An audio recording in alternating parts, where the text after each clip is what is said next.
تش په نامه مې ساتي سر ولاړ دی زما قاتل زما په ور ولاړ دی تا چې په کم یو ځای کې ناسته کړې زما په هغه ځای نظر ولاړ دی تا چې په کم یو ځای کې ناسته کړې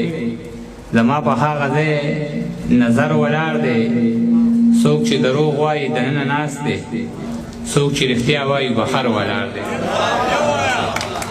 څوک چې دروغ وایي دننه ناست دی څوک چې رښتیا وایي بهر ولاړ دی او د زړه خبره مې د شونډو سر له بیا راغله د نامعلوم افراد په نوم پورې خندا راغله د زړه خبره مې د شونډو سر له بیا راغله د نامعلوم افراد په نوم پورې خندا راغله زه چې ژوندی وم نو قاتل مې په سکون کې نه و ما نه چې سا لاړه زما قاتل کې سا راغله او چا مسلمان ورته د خپل زړه انتها بیخي دی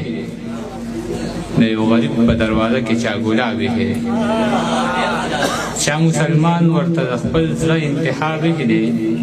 د یو غریب په دروازه کې چا ګلاب ایښی دی عجیبه خلک دي په ژوند یې ورته نه پرېښوده نن مې بچي ته په کفن کې چا کتاب ایښی دی عجیبه خلک دي په ژوند یې ورته نه پرېښوده نن مې بچي ته په کفن کې چا کتاب ایښی دی د نورو ژبو ترقۍ ته ځکه نه پسخېږم ما په زخمي سینه کې خپل نصاب ایښی دی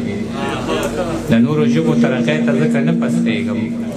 ما په زخمي سینه کې خپل نصاب ایښی دی پرېوتی قبر سپین کفن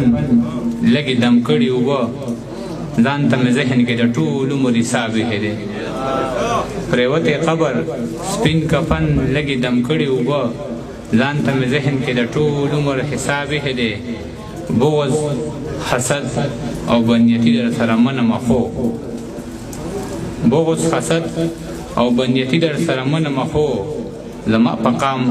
د دهشتګرد نوم چا خراب ایښی دی بغض حسد او بدنیتي در سره منمه خو زما په قام د دهشتګرد نوم چا خراب ایښی دی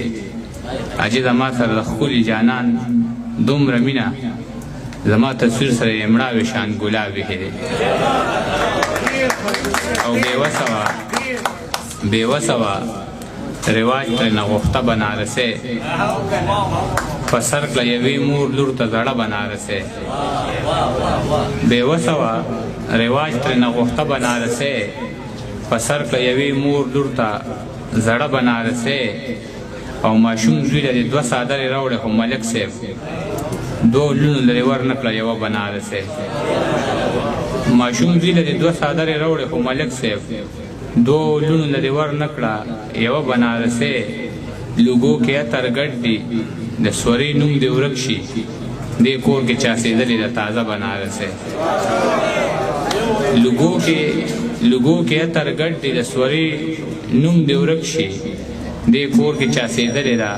تازه بنارسۍ او چې ما به ورته وي چې تا له څه راوړمه لورې کړه جوړه په کاغذ به یې وړه بنارسۍ چې ما به ورته وي چې تا له څه راوړمه لورې کړه جوړه په کاغذ به یې وړه بنارسۍ او ما سره ناز شریک پشکور سړی دی زما قاتل زما د کور سړی دی ما سره ناز شریک پشکور سړی دی زما قاتل زما د کور سړی دی په خوی خصلت ښځه ده نور سړی دی ترېنه جوړ کړی چا په زور سړی دی په خوی خصلت ښځه ده نور سړی دی ترېنه جوړ کړی چا په زور سړی دی او بهر پردو اجرو کې لنګې راښکي کور کې غوسې کوي په خور سړی دی بهر پردو اجرو کې لنګې راښکي کور کې غوسې کوي په خور سړی دی دواړه د قام په سرمایه کې راځي که د قلم دی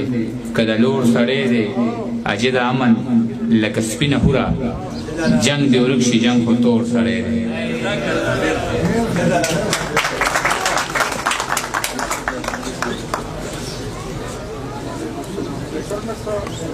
د قبر په حاضه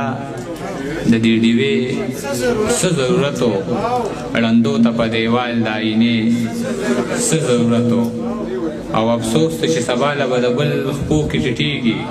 ورک دې شي دې سر ته د شملې څه ضرورت و د خپلې بېوسۍ نه مې بلها کرکه پیدا شوه خانجي وې ستا بچي ته د بستې څه ضرورت و او دیدن خو دې پرېږده چې غږ دې هم چرته رانغی اشنا د دومره ډېرې فاصلې